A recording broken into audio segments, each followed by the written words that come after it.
இன்றைக்கி என்ன சமைக்க போகிறோம்னா, இன்றைக்கி வந்து நம்ம உங்களுக்கெல்லாம் ரொம்ப பிடிச்ச ஃப்ரெஞ்சு ரெசிபி கிரேப்பு செய்ய போகிறோம்.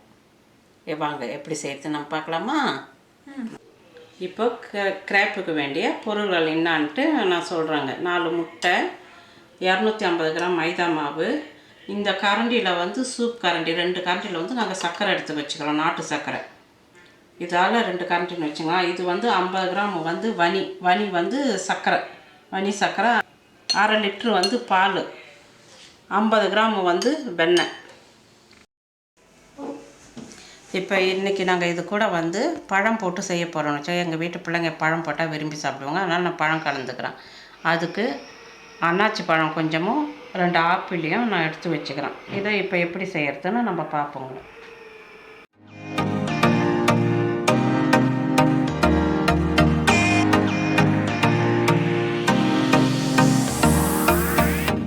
இப்போ மாவு எப்படி தயார் பண்ணுறதுன்னு பார்ப்போங்களேன்.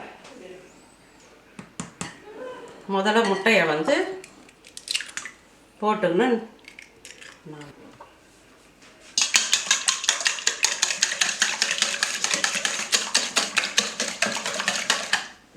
முட்டையை கலக்கின்னு மைதா மாவு போட்டுங்க. இப்போ மைதா மாவு போட்டு அதையும் சேர்த்து நல்லா கலக்கணும்.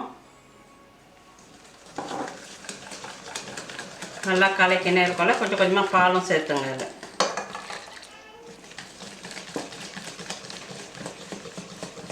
நல்லா சுற்றி இருக்கிற மாவெல்லாம் சேர்த்து கலக்கி எடுத்துக்கணும். பால் இப்போ நான் எல்லாமே அதில் ஊற்றிடுறேன். இப்போ கலக்கிக்கலாம் நம்ம நல்லா. இப்போ இந்த நாட்டு சர்க்கரையும் நான் அது கூட சேர்த்துக்கிறோங்கள.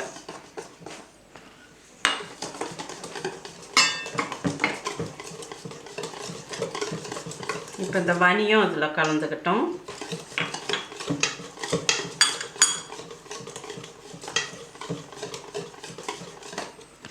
ஐம்பது கிராம் வெண்ணெய் வச்சுருந்தோங்கள, அதையும் அது கூடயே கலந்துக்குவோம்.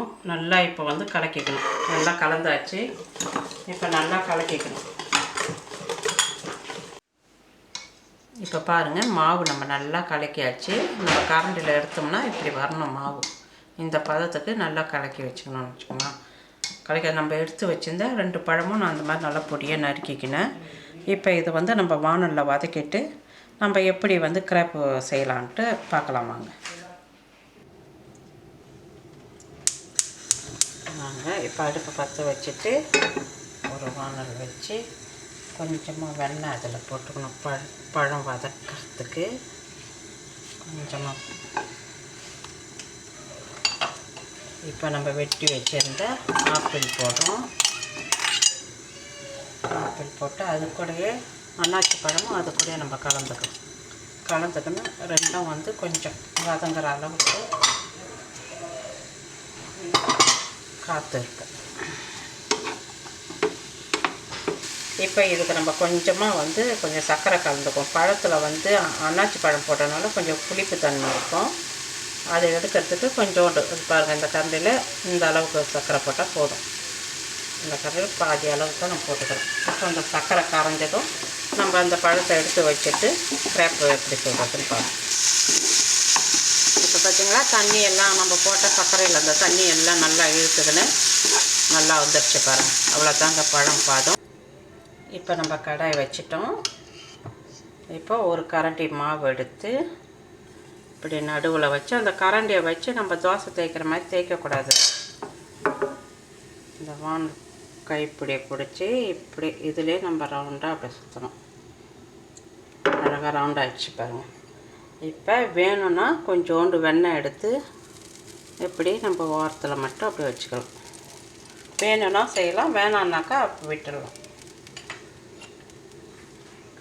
உங்களுக்கு சர்க்கரை அளவு வந்து பத்தலைன்னாக்கா நீங்கள் கூட வேணால் கொஞ்சம் போட்டுக்கலாம். நாங்கள் அதிகமாக சர்க்கரை சாப்பிட மாட்டோம், அதனால் நாங்கள் கொஞ்சமாக போட்டுக்கிட்டோம். எங்களுக்கு இந்த அளவு போதும்.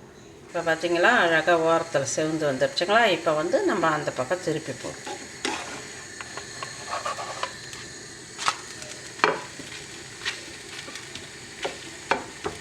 இப்போ திருப்பி வச்சாச்சுங்களா. நம்ம வச்சுருந்தாங்கள்ல பழங்க, அது வந்து இப்போ கொஞ்சமாக நம்ம இப்படி நடுவில் போட்டு எல்லா பக்கமும் பழம் நல்லா அப்படி பாறை வர மாதிரி செஞ்சுட்டு டக்குன்னு வெந்துடும். அந்த இது 1 நிமிஷம் வேலை தான் உங்களுக்கு. இந்த தோசை ரொம்ப நேரம் எடுக்காது அந்த கிரேப். இப்போது அழகாக அடித்து அப்படி தட்டில் வச்சு பிள்ளைங்களுக்கு கொடுத்தீங்கன்னா அழகாக சாப்பிடுவாங்க. பழம் சாப்பிடாத பிள்ளைங்க கூட இந்த மாதிரி செஞ்சு கொடுத்தீங்கன்னா நல்லா சாப்பிடுவாங்க.